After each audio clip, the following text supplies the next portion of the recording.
Life is full of work and stress. Parenting can be a mess. Being a woman is hard enough without adding on that extra stuff. We'll cover topics of every kind. Helpful resources we will find. We'll even drink a bottle of wine. Join us. It will be a real good time. Hi, I'm Amanda. And I'm Nikki. And welcome to Working Mom's Wine, where we drink a bottle of wine And whine about our crazy, busy, stressful working mom lives while trying to gather information and resources that can help us through it and help you through it. I can smell this wine from here. Cheers. Yeah? Is It's it very nice. strong? Yeah, in a good way. It's very citrusy. This is my wine. My normal Nighthawk bottle box bourbon barrel aged Cabernet. I got the Menage a Trois Limelight Pinot Grigio. It has refreshing citrus flavors with zesty key lime, mouth-watering green apple, hints of minerality, and a crisp finish worthy of a standing ovation. I'm in a new setup today. I moved my work desk downstairs for many, many reasons and did not plan ahead for how that would affect podcasting. I now don't have quite as quiet of a space. So hopefully the sound quality isn't too bad. If it is, I'll have to set up some temporary thing back upstairs or something.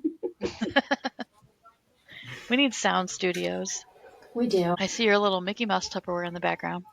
Oh yes, my Valentine's Day decorations right here. Love it. So today we're going to whine about identity theft. It is a topic fresh on my mind because while my identity was not stolen yet, I did get an annoying amount of spam calls last weekend because I made the mistake of responding to a phone call. It's like a whole new level too right now because not Mm-hmm. only, like it used to be, you could just pick it up, figure out what was going on, and hang it up. But now they have all these AIs and they're training them to imitate your voice and learn things from you and all this other stuff. So picking up the Yep. call is even more dangerous than it used to be because even if there's not an immediate consequence, there might be one down the road when they use your voice to Recorded fake you voice. saying yes to something Mm-hmm. or worse. But Yeah.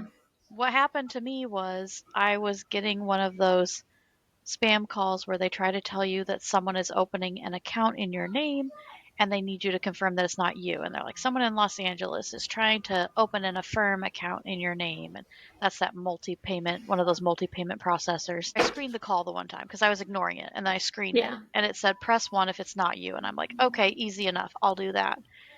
And that's when it asked for it.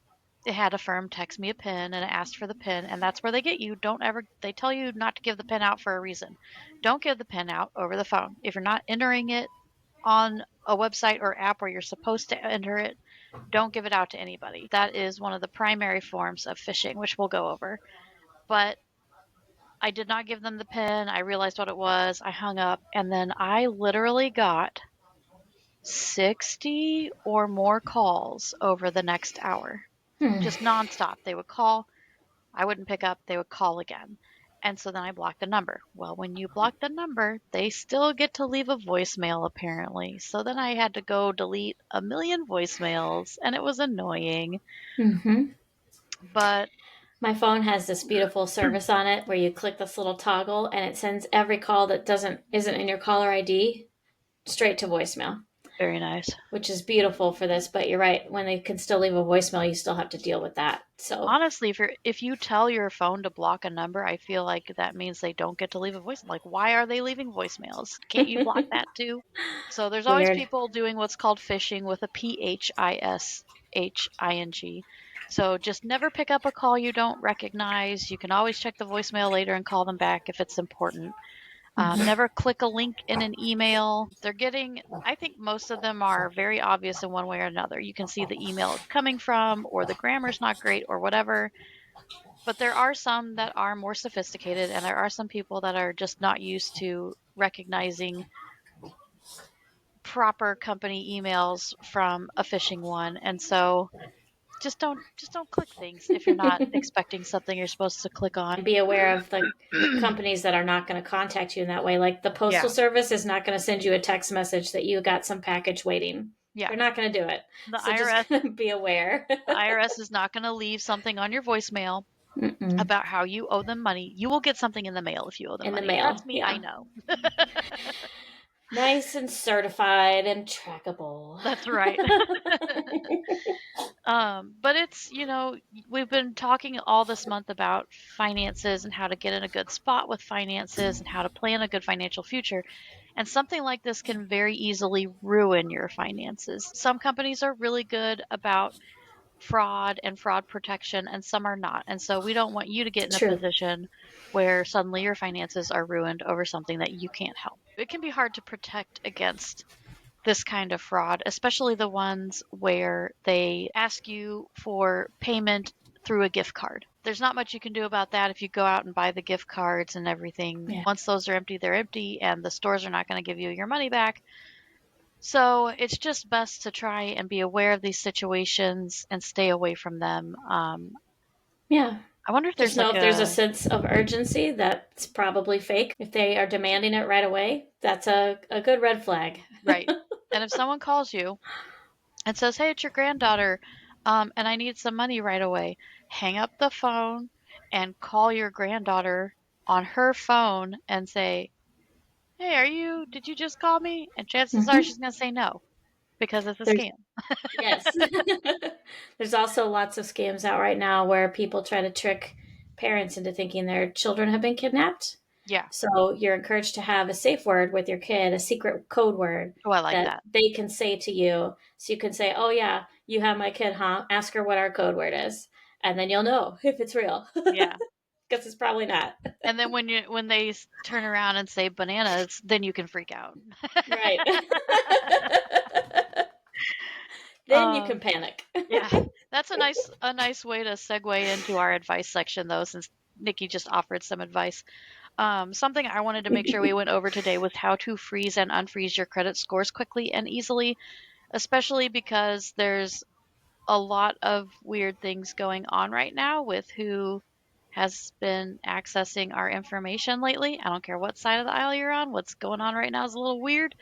So, And super illegal. and super illegal. So, I just thought maybe I would let you all know how to quickly freeze and unfreeze your credit scores. So, Experian and Equifax both have apps, and let me see if I can bring them up so that you can see them. And I've done it on all three by a website also. Yes, So, and that was the thing I was really excited to talk about because it used to be that TransUnion was very, very difficult. Okay, hmm, let's see if it will. Yes, so there the we go. Experian one looks like that, and I wanted to show you their symbols so you don't get caught by a fake. The Equifax one is actually called Lock and Alert. And So knowing that you can freeze these at any time, you can unfreeze them at any time. You can just do a temporary unfreeze. So if you know, like maybe you're applying for a car loan or something, yeah, you can go in and unfreeze them for like a couple days or a week, and then yeah, they will automatically refreeze after, in case you're a forgetful person like myself. yes. And the nice thing about these apps and the websites is you don't have to, when you call, it can be a very big hassle. You have to answer questions every single time. With the apps, you answer the questions to set it up. And then I don't know as much on TransUnion, but on the other two, it's just hitting a button to freeze and unfreeze at will. Yeah. With TransUnion, if you just Google TransUnion credit freeze, it comes up and it's just the page looks like this.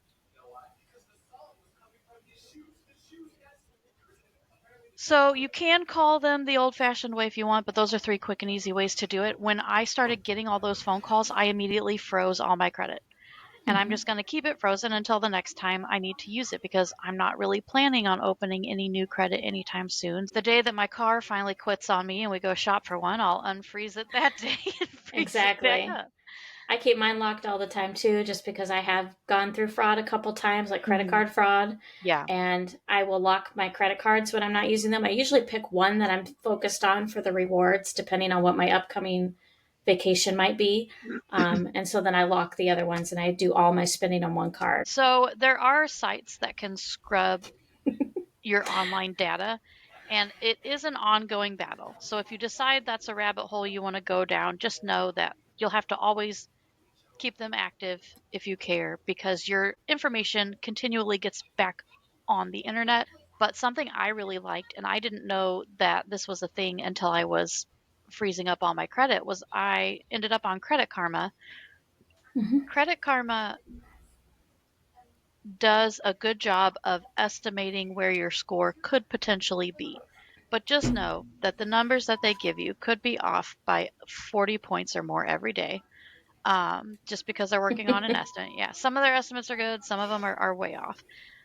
But also, they make it seem like the smallest action affects your credit way more than it does. If you let someone run your credit, it's going to tell you multiple times, like, oh my gosh, this just happened and that just happened. If you use a credit card, it's going to be like, oh my gosh, your balance just increased, blah, blah, blah. Your scores don't change that often. They change about once a month when the bureaus actually decide to report the data. But all of that to say, it has its useful things as well. So when I was having that issue and I ended up on Credit Karma, just kind of looking at what it estimated my scores at, it had a whole list of passwords that I have used in the past that were compromised. And so I was able to look at that list, see if any of my current passwords were on it, and if I needed to go change anything from that day's happenings. But Mm-hmm. it was all old passwords, thank goodness. But it was literally like I was looking down the list, I was like, oh my gosh, these are all passwords that I have actually used. So like it's believable that someone got all of this data and had these old passwords. Oh, yeah. So My phone does that. It gives me a whole list in my security area. Like, these are all the passwords that have been compromised or that are repeat passwords or that aren't as secure. So I'm yeah. supposed to go in and change them all. But of course I don't, because who has time? Unless it's like a financial institution, then I will Yeah. change it. Google will even, like, if you log into something on Google and your password is on the compromised list, a little drop down comes down and says, don't use this password anymore. Please change it. So that's been handy too. So we spent this episode talking about locking credit cards and locking credit scores, freezing your credit. I have some good advice for women like myself who are out in the dating world. This could perhaps apply to other people too, but I think you'd be less cautious if you're, married to the person. I don't So know. I don't have Brandon on all my account. No. it is a pain in the butt to separate accounts. It is a pain in Yeah, the butt. I'd No believe it. doubt about it. But when I was in a long term relationship after my divorce, I was living with this person together for years. We got on a couple joint things, which was a pain because then when we broke up, I had to like coordinate, let's go meet at the bank and remove you from the bank account. And like, let's go to PetSmart and remove you from that account. It's too bad they don't have a less awkward way to do that. But the story is that there are some things that are extremely hard to get people off of, like even after you remove them and you communicated with the company that this person is no longer allowed to have access Hmm. or living with you or any of these things, and for years to come you're still dealing with it. The one that was really the big pain in the side was Xbox Oh, Microsoft yes. account. I remember this. He used my card once to pay for the yearly Xbox Gold, whatever. And when they moved out, I made sure before he moved out that he removed my credit card from the Xbox, made sure what number wasn't on there. I even went one time when he was gone and made double sure that it was actually deleted because I Yeah. didn't trust him anymore. And then I changed the card number. Like I called the credit card company, I removed him from the account because he was like a added user or whatever. I let them know that he was no longer to be on the account, and I asked for a new credit card number. So they shipped me a whole new card, fresh numbers, everything. Next year came around. Guess what charged to my card? Hmm. Hmm. So I called the credit card and I reported fraud. And I texted him and I said, I don't know what's going on, but this happened and I need you to take care of it. When I reported fraud, they did the investigation. They removed the charge. They changed my credit card number again. How Okay, cool. convenient that must be. Mm-hmm. And then you got to go change it on all your bill pay things, Uh-huh. all your Amazon accounts. Oh my God. A year later, it happened again. And I called Capital One and I said, what can I do about this? I've changed my credit card number. I've Yeah. removed him from the account. We Like, that's deleted my card. ridiculous. We deleted the card from the Microsoft account. Like the information wasn't on there anymore. And she said, unfortunately, when you sign up for subscriptions, sometimes and you use like an authorized user's card or a virtual card, even though your regular card number changes, those cards don't change. So they can still charge that number and it will still charge to your account. This sounds like a security risk. Huge. Huge. I said, I will never, ever in my life add a user to my account again. So after I got more in depth with the Capital One lady, she basically said, your best bet is to reach out to Microsoft and have them adjust things on that account Mm-hmm. and to make sure that that other person adds a different payment method to the account. So it will use a different payment method and not just auto charge yours when his isn't on there. Which is a whole other can of worms because it's not your Microsoft account, and Microsoft is Mm-hmm. really crazy about their security. Yeah, I reached out to them and they would not even respond to me. So I again had Mm-hmm. to involve the ex, but luckily he's a decent human being who did what needed Yeah. to be to make it stop. So Yeah. a year passed. I haven't been charged. Hallelujah. I have a much shorter, funny story to Let's hear it. add Let's on hear to it. this. I felt like it was also very subject appropriate. And it's only funny because they didn't get away with it. But when I was in the hospital having my last child, it was mid-COVID times. So, you have to go in there with yourself and your one support person, and you're pretty much just chilling in the hotel. I wish. You're pretty much just chilling in the hospital room. So I think it was when I was getting ready to go back it was a scheduled C-section this time. So I think we were waiting for them to get me ready and prep me and all this stuff. And I got a phone call and I answered it, and it was one of my credit card companies, and they were asking me if I was trying to rent an Airbnb in some tropical location. And I said, no, but I I wish. I really wish I was. I'm about to have a baby, but I really wish I was renting an Airbnb. But no, that's not me. So Mm. got that blocked. Mm-mm-mm. But that's my funny fraud story. Like that is when I Like, get that nice call. try. Yeah. I'm like about to get a spinal, but um, no. But that's all we have for today. If anyone else has hot tips they want to share on protecting your credit, feel free, or, preventing identity theft, or even horror stories, help protect others from the thing that you had to go through, and maybe less of us will have to go through them as we go. that's the hope. That's the dream. Yep, Put them in the comments below. that's right. And make sure to Tell us like what and you think. subscribe. We love the support. We love the engagement. But we will see you guys next time. You can find us on all the social medias as Working Moms Wine. We're on patreon.com/Working Moms Wine, and we have workingmomswine.com. And remember, in these trying times, whine because murder is wrong. That's right. Bye. Bye.